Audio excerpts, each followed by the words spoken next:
Andrew here, and step number one to hosting your Awaken is this. You've got to hear from God. You've got to hear from God for your region. You've got to hear from God that this is what He actually wants you to do. I know it sounds so basic, and if you're on this website and you're watching this video, you probably have started to hear from God, but I cannot stress enough how important it is for you to hear from God. When my wife and I started Awaken the Valley, the Lord spoke to us through multiple prophetic words from people while I was doing the School of Awakening in Germany.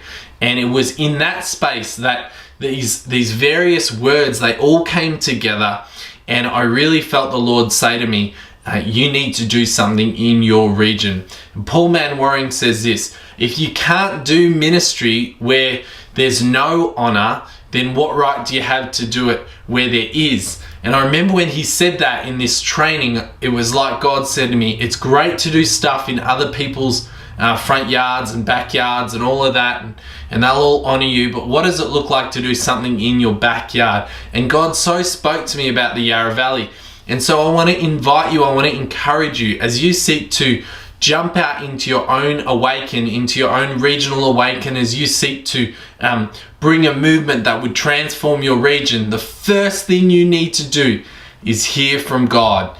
Hear from God. If He speaks to you and He says go, oh mate, what He can do, what He can do.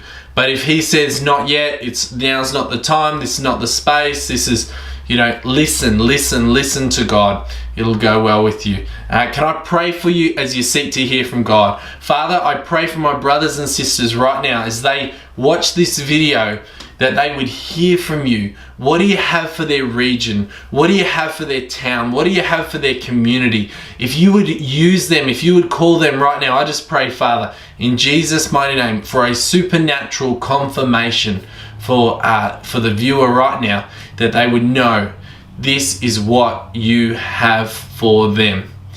And Father, I pray as they listen to your voice, they would have courage, the courage to follow what you're saying. Step number one, hear from God. Hear from God. If you've heard from God, keep watching the videos.